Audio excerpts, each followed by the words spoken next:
Praise the Lord. இன்றைய அப்பத்துணிக்கை நிகழ்ச்சியில உங்களை சந்திக்கிறதுல மிக்க மகிழ்ச்சி அடைகிறேன். இந்த நாளிலும் கூட கர்த்தருடைய வார்த்தை நாம் தியானிக்க போகிறோம்.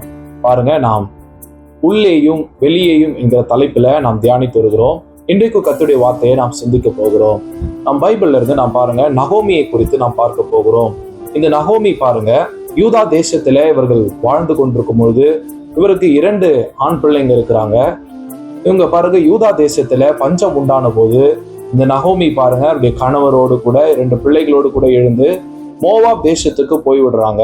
அந்த மோவாப் தேசத்துல பாருங்க, யூதா தேசம் என்பது கர்த்தருடைய தேசமா இருக்கிறது. அது ஆண்டவருடைய நகரமா இருக்கிறது. கர்த்தர் அங்கு வாசமா இருக்கிறத நாம் எல்லாரும் அறிந்திருக்கிறோம்.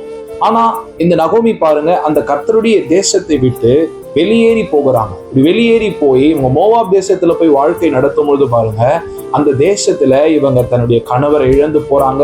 தன்னுடைய 2 பிள்ளைகளையும் இவர்கள் இழந்து போறாங்க. பிறகு பாருங்க, அந்த மோவாப் தேசத்திலிருந்து மறுபடியும் யூதா தேசத்துக்கே இவங்க திரும்ப வராங்க. அப்படி திரும்ப வரும்பொழுது அந்த நகோமி பார்த்து ஜனங்களை பார்த்து நகோமி சொல்கிற காரியம் பாருங்க, நான் நிறை உள்ளவளாய் இந்த தேசத்திலிருந்து போனேன். அதாவது கர்த்தருடைய தேசத்திலிருந்து நான் நிறை உள்ளவளாய் போனேன். இப்பொழுதும் நான் குறை உள்ளவளாய் நான் திரும்பி வருகிறேன். அப்படி சொல்லுகிறத நாம் பார்க்கிறோம். பாருங்க, இவளுடைய மருமகள் ரூத்தை நாம் பார்க்கிறோம். இவள் இளம் வயதுல விதவையானவள். இவள் பாருங்க, மோவாப் தேசத்திலிருந்து கர்த்தருடைய தேசமாகிய கர்த்தருடைய நகரமாகிய யூதா தேசத்துக்குள்ள தன் மாமியாரை பின்பற்றியே வருகிறான்.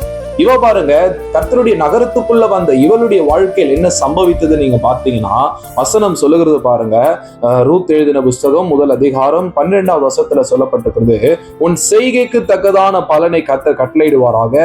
சிறைவேலின் தேவனாகிய கர்த்தருடைய செட்டின் கீழ் அடைக்கலமாய் வந்த உனக்கு அவராலே நிறைவான பலன் கிடைப்பதாக. பாருங்க, இந்த ரூத்துடைய வாழ்க்கையில ஆண்டவர் நிறைவான பலனை கொடுத்ததை நாம் பார்க்கிறோம். பாருங்க, கர்த்தரை விட்டும் கர்த்தருடைய நகரத்தை விட்டும் புறப்பட்டு போனவருடைய வாழ்க்கையில குறைவு உண்டானதை நாம் பார்க்கிறோம்.